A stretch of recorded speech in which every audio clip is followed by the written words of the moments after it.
here's how you can use the different data types in your Python coding project. So first up, we have strings. A string is a sequence of numbers and letters and either single quotes or double quotes. So for example, we can create a string like this. So we type greeting equals to hello world. And then we'll try to print it out. Print greeting here. Okay, so this will output hello world. So, and by the way, the shortcut key to run a cell in Jupyter Notebook is to press Shift Enter. Like we're here, just type Shift Enter, and there we go. So, how do we know that greeting has a string of data type? We just need to use this. So print type, we want to know the type of greeting, right? Greeting here, Shift Enter, there we go. We can see that the greeting is a class of string. So strings can have letters, numbers, or symbols. We can also multiply strings or combine them together. So let's see. If we do it like this, name equals to Alice. Yeah. So there's a girl named Alice. And we have a message for her. So the message equals to greeting. That's hello world. Plus, my name is, have a space here, concatenate the name of the girl. And then we'll print the message. Shift Enter. Let's see, we can concatenate multiple strings together here. Hello world, there's a greeting here. My name is Alice, which Alice is stored inside the name. So next, with integers, so an integer is simply a whole number. It's either positive or negative without any decimal points. So for instance, if we create a variable name, age equals to 30, and then we'll print age. And also we can see what's the data type of age here. We just type age, Shift Enter. So we can see that the age is 30, and it's in the data type of integer. So we can also perform math calculations with integers, just like you would do in math. In a new cell here, we'll type something like this. Birth year. So a person was born in 1993. Oops, sorry, here. And the current year is 2023. So what's the age of the person? Is that we can deduce birth year from current year.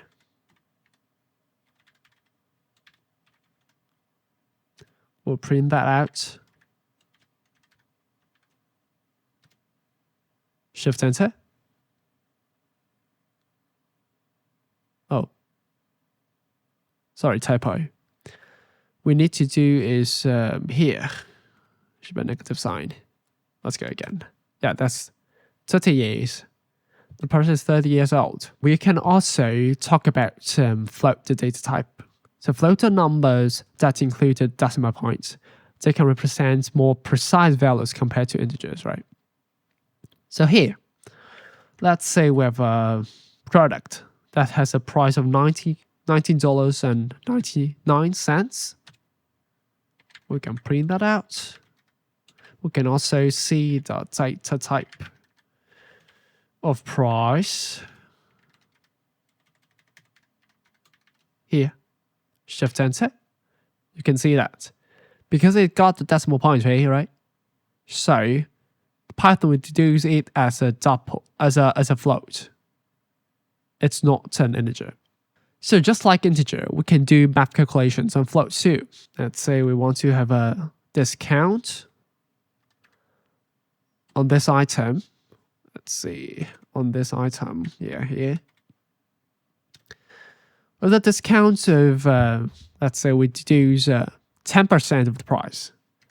And the final price would become the price times 1 minus discount, like this. And then we'll print final price here. And we can also print the type of final price. Scroll it up. So we can see that's a deduced price and discount. We can also see the type of final price is a float. And then we go to Boolean. A Boolean can only have one or two possible values. It's either true or false. So let's say it's raining outside. We can use Booleans to make decisions by showing truth values. So let's say it's raining outside, right? So it's raining equals to true. And we can print it out. What is storing inside is raining. And we can also see the type of this raining here. Shift enter. There we go. So is it raining outside? Yeah, it's true. What's the data type of it's raining? It's Boolean. So Booleans are also used when making comparisons. If there's a boy who's really tall, he got 182 centimeters tall. So let's define how to define that a certain person is tall enough. Is it tall enough? It is tall when its height it's larger than 180. Okay, so print is tall, and we also can have a look at the type of a tall here.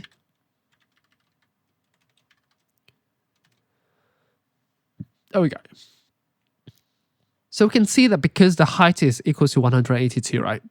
And 182 is higher or larger than 180, which fulfills this conditional statement, which 182 is larger than 180. That's true, right? So it's tall is true. So to print it's tall, that will result in a true value. And what is the type of this tall? It's because it's a conditional statement right here. Height is larger than 180. So we can see that it's tall is a Boolean type. So apart from using the Boolean discretely, we can also use Booleans in if statements. So what's an if statement? It's a statement that allows us to run code only if a certain condition is true. So let's bring that case back of raining. Let's say it's raining and a mom is telling her kid to bring an umbrella. We can show it in Python here. If it's raining outside, then what do? We will print the mom will talk to her kid, right? Don't forget your umbrella here. If it is raining, like if it's raining, it's starting true. If it's raining is true, it will do something in here, which is to print don't forget your umbrella. Let's see. Shift enter. There we go. Because it's raining is here, right? It's raining is true. So if true, then the if clause will do, it will print don't forget umbrella. There we go. So apart from just considering the case that it is raining, we may also consider what if it is not raining. So what we can do is that we can have an else clause inside the if statement. That's like here. If, and we can add a else semicolon here. What will we do if it's not raining outside? We'll print enjoy the sunshine here. Okay, there we go. So because it's raining is true here, right? So it will print don't forget your umbrella. Let's say what if it's raining is false? So if it's not raining, shift enter here. Then we do here. Because if it's raining is false, it will directly run the stuff inside the else clause here. So it will print enjoy the sunshine. So let's look at conditions. We can connect multiple conditions with logical operators like and, or, and not. We say there's a student here that her exam pass. Okay? And then she also has her assignment passed.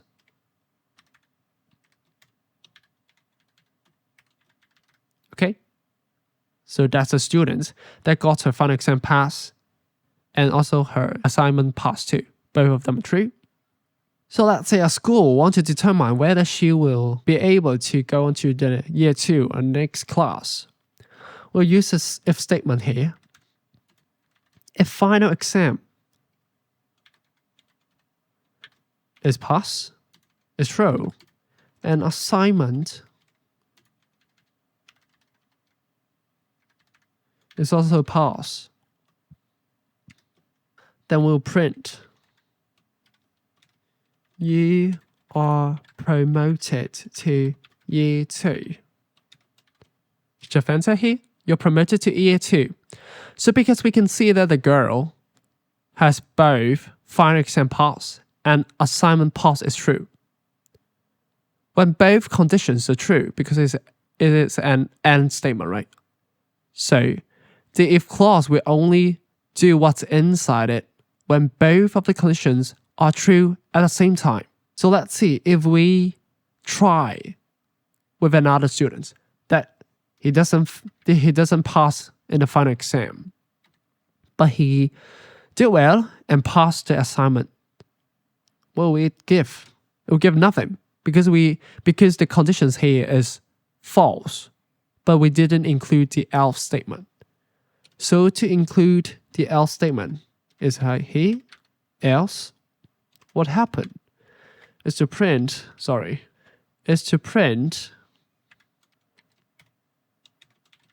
please repeat year 1. Like see you again this year. Let's run it out. So we can see that because final exam has a false here, and the assignment pass has a true here, because an AND statement, that when one of the case is a false, it will return a false. Like if false, it will jump directly to the else clause and will run what's inside the else clause, which is to print, please repeat year 1. So Python also allows for type conversion. So we can try to use the conversion to convert the integer to a string using the str function. We have a num, which is equals to 5. And we can convert it into a string by using the string str function here. I can print that my number is num as string. We can also see what's the data type of num as string here.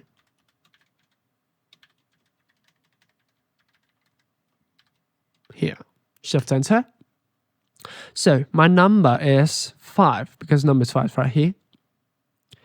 And then we have the num as string has a data class of a string, right? So we change the integer 5 into string by this function and put the string 5 into num as string, this variable. So print it out. Okay, we can see that. It doesn't carry out any error because we can see that num as string is a string itself, right? But what if we print num, which is an integer, instead of printing num as string here? We can see that's an error here because concatenate here, which is the plus sign here, we're supposed to put 2 strings here, right? Can only concatenate string, not integer. We can see that. So that's how str function is used in this case.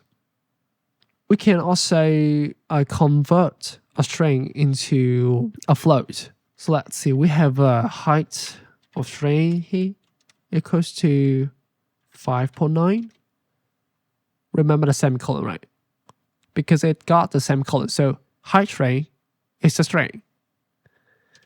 And then we'll convert it into a float. So what do we do? So we type height float equals to float height string.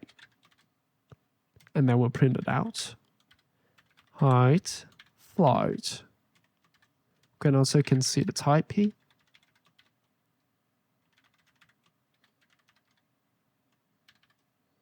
Shift enter. Yeah, we can see that. So we just convert 5.9 as a string to a float by this float function here.